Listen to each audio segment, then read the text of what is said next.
Thiat, est-ce que vous pensez parce que moom mu ngi koy wax tout à l'heure question confiance peut-être bu population bi waroon am ci seen justice est-ce que tey ji jàpp ngeen ni que tout ce qui se passe actuellement entre pouvoir opposition ak li jot a am c'est pour éliminer de potentiels candidats à l'élection présidentielle. mais oui loolu rek la amul leneen c'est-à-dire amul ay mun nañ jàpp amul ne nañ ko jàngat amul seetlu loolu la c'est purement et simplement ça xam nga. Sénégal la ñu nekk c'est vrai que par exemple procès Karim Wade c'était une demande sociale. Réduction des comptes nañ delloo si li ñu jël et tout ñu listé 25 personnes ñëpp am yaakaar demande sociale. Sénégal bu fekkee xaalis boobu xamuñu fu mu jaar. ñëpp yaakaar. donc non seulement jàppuñ keneen. mais indiwuñ 15 indiwuñ ko. mu mujj doon leneen. mu mujj soppaliku leneen mu mujj soppaliku élimination wu candidat Karim Wade Khalifa Sall ñëwati ñëpp ne ok lu mujj liñ ko téye xanaa kon Khalifa Sall kese moo nekkoon maire fii ci Sénégal gi yëpp pratique boobu la maire yëpp di def maire yëpp doon ko def moom kese lañ ci traqué jàpp ko ci donc traque la woon. C'était pas une raison non plus hein. Oui forcément je dis pas que c'est une raison. Voilà. Je dis juste que dans la manière dans la forme. mënuñu nekk 10 sàcc ñu jàpp man kese seppi ma. donc y a anguille sous roche y a une raison. boo xamante ne qui ne dit pas son nom. au-delà de truc voilà justement donc c'était pour l'éliminer. loolu mooy dëgg bi mais pour le cas Sonko par exemple c'est la même chose et même pire ça veut dire que moom mooy le seul Macky Sall le seul individu boo xam ne moom xam na ne bokkul ci élection moom bokkul. dañ ko éliminer par constitution moo ko éliminer mais moom non seulement waxul ne bokk naa mais mu ngi wut ñan ñoo war a bokk ak ñan ñoo warut a bokk te ci loolu la ñu nekk di ñu malmener Sénégalais yi di toroxal Sénégalais yi di dóor Sénégalais yi utiliser suñu justice tey ji kan moo mën a wóolu justice fii Sénégal pourquoi quand il y a d'autres affaires justice yëpp def seen rôle et que quand il s'agit de yeneen dossiers yi ñëpp seen xel tey. est-ce que tamit nekkuñu di juger justice juste ci ay questions politiques également. waaw mais sur les questions politiques la ñuy justice bi dóor yat bu métti quand est-ce que on a eu une confiance musuñu am confiance ci suñu conseil constitutionnel boo xam ne lu fa ñëw comme jàll comme dans du beurre Macky bi ko doon fustiger daaw ànd ak ñun ci M23 di fustiger conseil constitutionnel aujourd'hui conseil constitutionnel boobu moo koy valider lépp lu mu bëgg tey jii nii justice bi. ban yaakaar lañ mën a am ci moom quand il s'agit d'un dossier pareil ñëpp xam nañ fu mu jëm nga gis remous yi amoon temps yi yëpp jëlee kii yóbbu fee jël kii yóbbu fee du ci lañ jàpp journaliste Pape Ndiaye parce que dafa am yu mu génne ay révélation yeneen ak yeneen nga gis ne koo xamante ne moom procureur boo xam ne yow xam nga ne lii moo ko tax a jóg nga jël ko yóbbu ko cour d'appel pendant ce temps-là ñi ngi préparer un autre procès mais xel day tey xel dafay tey donc justice bi sénégalais amul benn sénégalais bu ko wóolu maintenant quand il s'agit ay affaire de ménage ñu naan ma chaque jour cour procès mi ngi am ay affaire jëkkër ak jabar yu ñuy àtte loolu justice lu ban jéng la ko ci nit ñi xaar ci li ñu koy xaar pour mu def ci dëgg dox ci droit mooy li nga xam ne mooy intérêt général li sénégalais yëpp li soxal sénégalais yëpp te ci li soxal sénégalais yëpp justice musu cee def yoon loolu moom mooy li am ci nguuru Macky Sall yi muy teg concam yi muy nëbb ñi muy làq l'enfant gâté de la République Mansour Faye keneen ak keneen ñoo xamante ni ñuy def n'importe quoi milliards yi di rees kenn mënul fexe ba mun a noyyi ci biir dëkk mu fatt ñëpp utiliser justice bi def ko yatam loolu moom moo fi nekk donc sénégalais yi bu ñu toogee di seetaan non seulement duñ xam ci lu ñu jëm mais justice bi aujourd'hui bant la bu Macky yor pour dóor ko neex. Aliou est-ce qu'on peut dire aujourd'hui que procès bii nii c'est un procès politique procès en diffamation bi ñu nekk nii. C'est un procès qui est plutôt politisé. Donc forcément, procès politique, si on veut, mais à la base, tout simplement parce que ñi mu concernés, ce sont des hommes politiques. Mais c'est à titre privé, puisque nit moom moo ñëw assigné en justice beneen nit. Avant ñu nekk ay hommes politiques, ay nit la ñu. Sauf que ay nit yu pas forcément ordinaires, si on veut. Puisque naturellement ay nit yoo xam ne dañu am ay nit surtout une de ces deux personnes qui s'appelle Ousmane Sonko wax nañ ko fii léegi 15% élection présidentielle montée fulgurante en moins de 10 ans ci landerneau politique sénégalais et une nouvelle manière de faire boo xam ne il y a une bonne partie de la population rappelez que aussi 70% des Sénégalais ont moins de 35 ans et une bonne partie de la jeunesse donc sénégalaise dafa quand même am beaucoup de sympathie pour Ousmane Sonko donc xam nga luy problème bi Néné mooy en réalité li ñu war a wax dëgg-dëgg waxuñu ko. lan mooy problème bi. si ci réew mi nii. parce que wax naa leen sànq lii xewoon ay 2012 dans période Ablaye Wade yi amoon na fi jusqu'à 2009 2010 2011 2012 c'était pareil. léegi aussi comme par hasard en fin de mandat c'est pareil ci diggante bi coow bari woon na fi entre 2012 ak 2019 ba maintenant 2023 c'est tout le temps la même chose parce que li ñu war a waxtaane dëgg ci réew mi waxtaane wuñ ko gis nga dëkk dama koy wax souvent pour mu taxaw dëgg dem ci yoonu émergence dafa am nu ñu war a doxalee ci réew mi il faut qu'on commence d'abord par xam lan mooy suñu problème mu réew au-delà de suñu jikko yi parce que finalement le développement d'un pays comme je le dis souvent dépend de la mentalité des populations on ne peut pas ñëw taxaw ne dañuy defar réew dañuy émerger te réglé wuñu yenn yi d'abord ci suñuy jikko te loolu il faut que ñu imposer ko suñu bopp lan mooy tax ñu imposer ko suñu bopp il faut que ñi nekk ci kaw ñu commencer par donner des exemples mais avant de donner des exemples dafa am lu ñu war a def te li ñu def mooy lan mais c'est normal ku nekk di xëccoo président de la République. Pourquoi. bëgg defar réew bi. mais parce que président dafa neex parce que président c'est comme yàlla c'est que la différence c'est que yàlla du dee. Et président dafay dee président vous faites ce que vous voulez quand vous êtes président de la République te war nañu mën a xam ni non seulement vote dafa metti te voter c'est dangereux parce que boo voté les nit da nga koy jox ci benn diir doole boo xam ne nee naa la pratiquement comme doole yàlla la je mesure bien ce que je dis léegi ana lu war a mën a tax ñuy jël doole yooyu di ko jox benn nit kese depuis ñu ñu indépendant wee ba tey Senghor a fait la même chose Abdou Diouf super puissant Abdoulaye Wade vis-à-vis d'Abdoulaye Wade gis ngeen li fi jot a xew yëpp ñaata yoon lañu ko dugal prison génne ko coow gi bari fii yenn kii nekk xale yi ñëm ñaari tali ay seen manifestation yooyu xale yi di jël ay chaîne di def yu kenn xamul coow gi bari woon ak Abdou Diouf mu am doole torop ñu jógee foofu aussi Abdoulaye Wade ñëw c'était la même chose surtout ci 3-4 dernières années de son mandat de son deuxième mandat waaye léegi yooyu yëpp faisant ça fait que ni y a quelque chose qui ne va pas est-ce que véritablement on a bien réfléchi sur lan mooy problème bi je crois que ni institutions yi ñoo am problème. Au Sénégal mais justement est-ce que du looloo tax tey jii nit yi di xeex. parce que je pense enfin est-ce que c'est pas parce que dañoo bëgg am démocratie. am état de droit am des textes ay textes fondamentaux yu forts yoo xamante ne peut-être keneen ku fi ñëw toog du ko mën changer est-ce que du ci combat boobu bataille boobu la ñu nekk nii peut-être. mais loolu gars yi waxoon nañ ko ak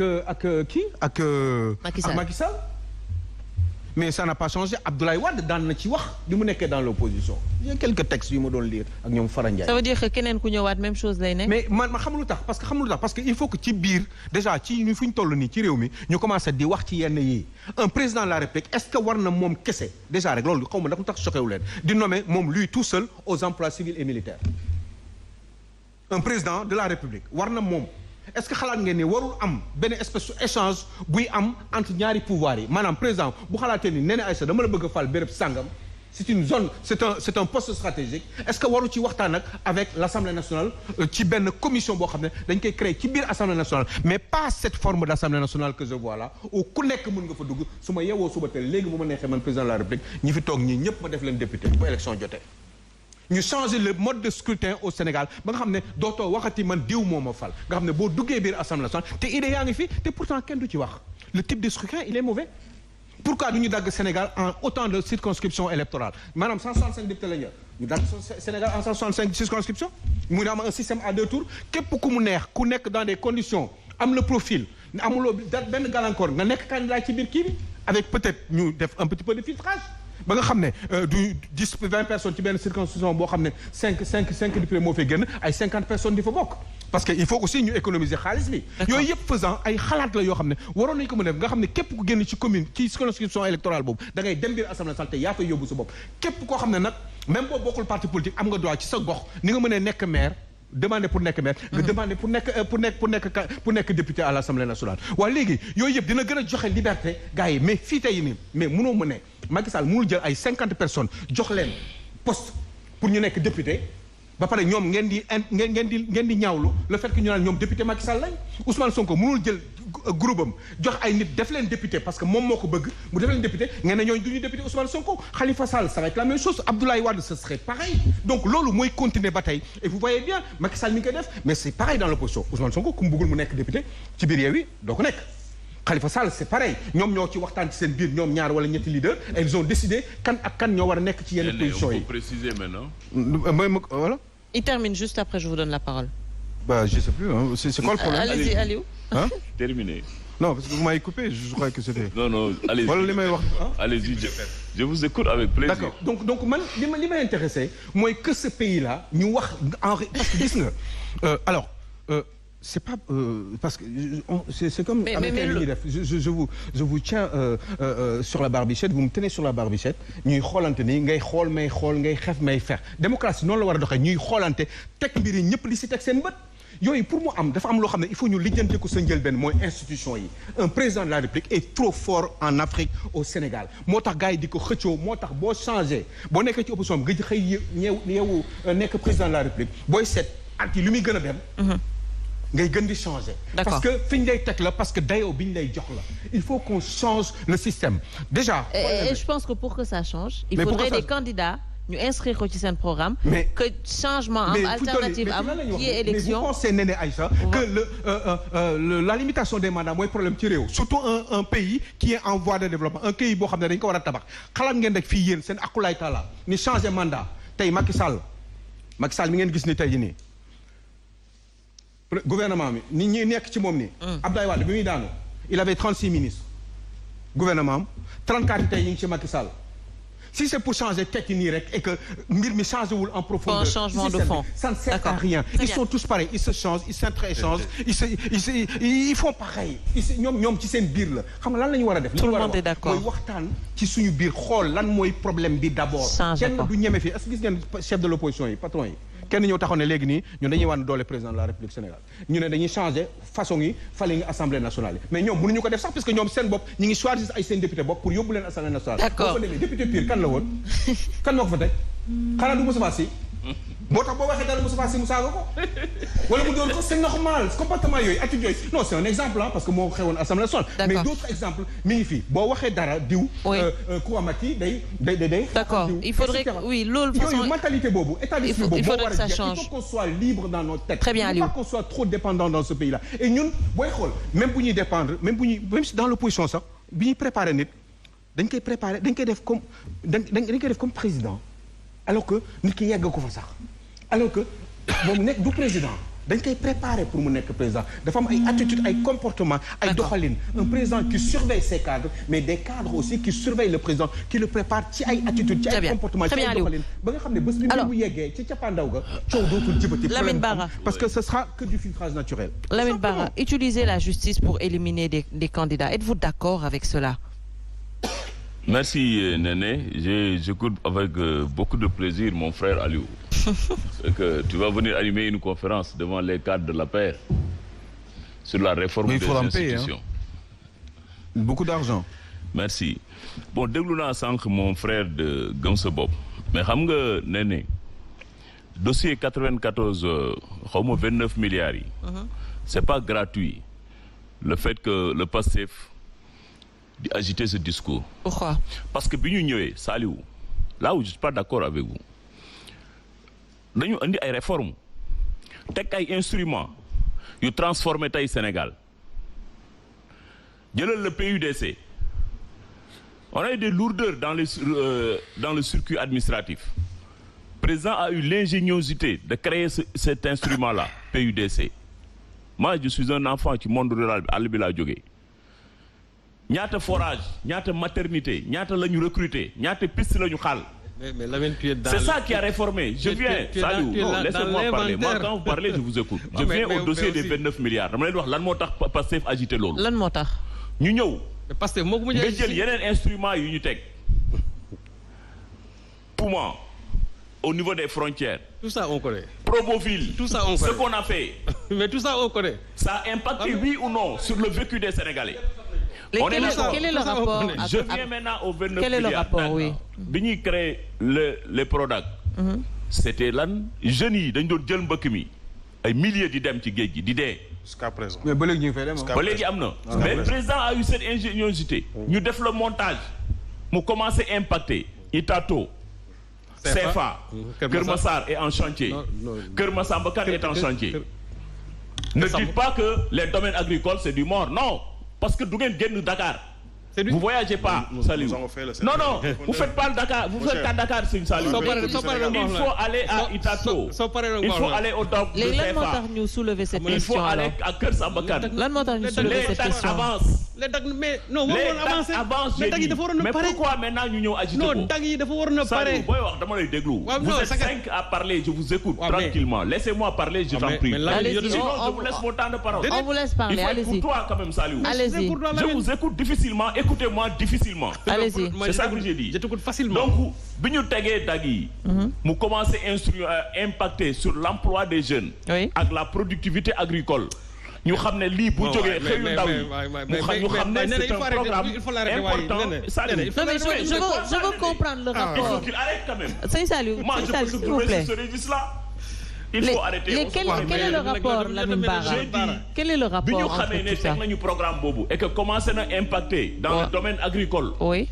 Les bailleurs ñëw ci vous voyez que la banque ak yeneen partenaires ils vont mettre leurs ressources sur des projets yoo xam ne xamuñ ne c'est pas innovateur. Donc ils ont vu que ça a marché après. ñaata pays africains ñoo ñëw ici pour s'inspirer de l'exemple du DAC. Faire du benchmarking. Ah bon? Parce que vous ne suivez pas les politiques publiques. Bien sûr. Oui. Du ngeen suivre les politiques publiques. bi ñu xamee loolu ñu xam ne affaire bi kat maintenant ça risque d'être maintenant une réussite. Voilà, il faut sortir maintenant pour jeter maintenant l'anathème sur ce projet-là. Contre-feu. Et malheureusement, Sonko, qu'on le veuille ou non, il s'y est mal pris. On m'a fait de la diffamation. Il n'a pas les preuves. Aujourd'hui, on le met devant la justice. Il avait dit que j'ai le rapport. Bon, mot de conférence de presse. J'ai le rapport, il est là. Mbaye, moi, je n'ai rien parce que c'est pas de la paire, mais c'est un citoyen au-delà du fait qu'il est ministre de la République. Mbaye Niang est dépositaire de la confiance du président, gérer le projet à travers le ministère de la Jeunesse. Nga accusé que publiquement comme ça, c'est un citoyen. Est-ce qu'il n'a pas le droit, lui aussi, de demander à la justice, mon honneur est atteint, je porte plainte. C'est son droit le plus absolu. Chaque jour que j'ai fait des Sénégalais portent plainte pour laver leur honneur.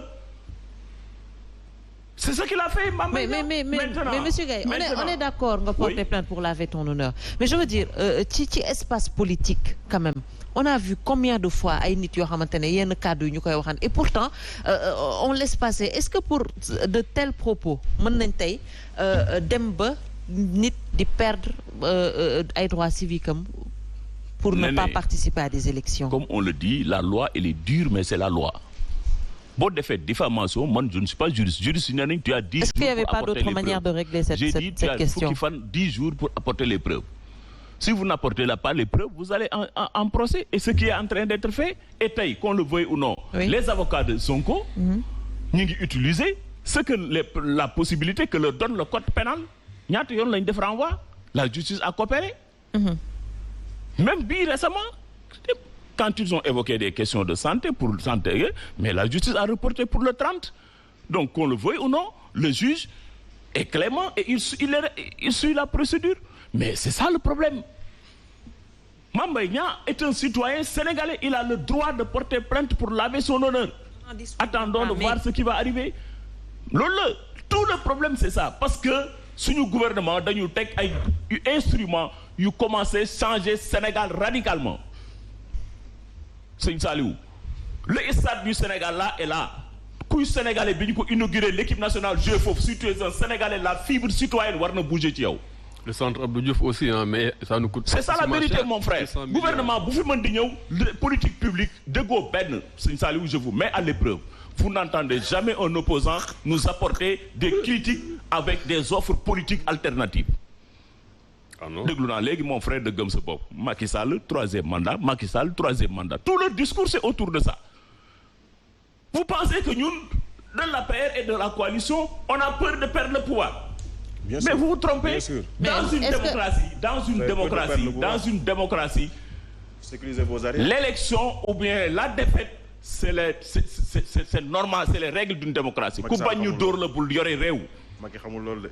dégg nga c'est ça la vérité dañu dem élection fii perte ñaata commune y compris Dakar est-ce que ça nous a empêché de continuer à gérer le pouvoir ana ñi gagné woon Dakar ils ont fait leur mbumbaay après c'est quoi l'État continue nous on continue à gérer nous respectons parce que ay Sénégalais ñoo leen votel. D'accord. Donc ne pensez pas qu'à l'APR nous on porte comme ça le poids du 25 février. Non, 2024. On n'a pas peur du 25 février. Mais on n'a pas peur du 25 février. Nous irons à l'élection du 25 février. Mais il faut que ça soit très clair, mon frère. Je dis bien, il faut que ça soit très clair. Vous irez à l'élection du 25 février. Macky Sall ou APR ne doit déposer candidature ou Macky Sall ne pas être candidat.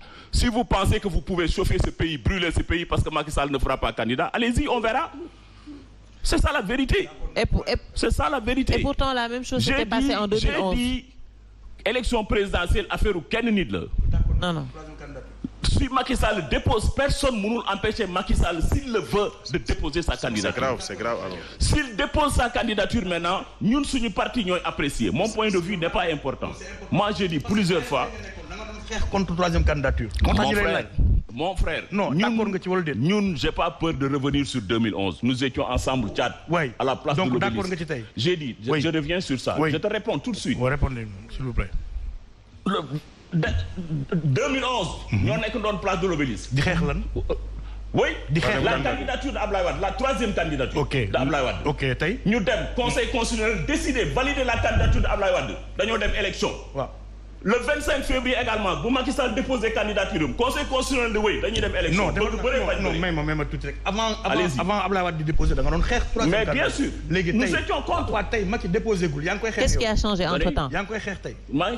Troisième candidature. Mais j'ai dit, ma position n'a pas changé. Ma position n'a pas changé. Ma position n'a pas changé.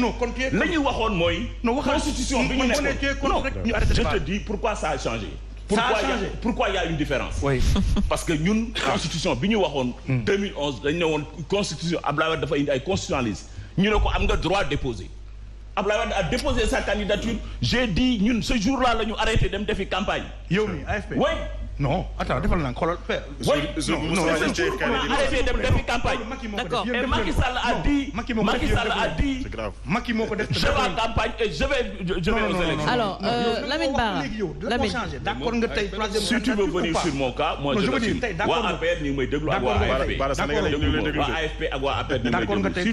mon cas, je te dis, moi, d'ailleurs, je suis AFP. Parce que il faut arrêter ce combat-là. Le Conseil constitutionnel décide.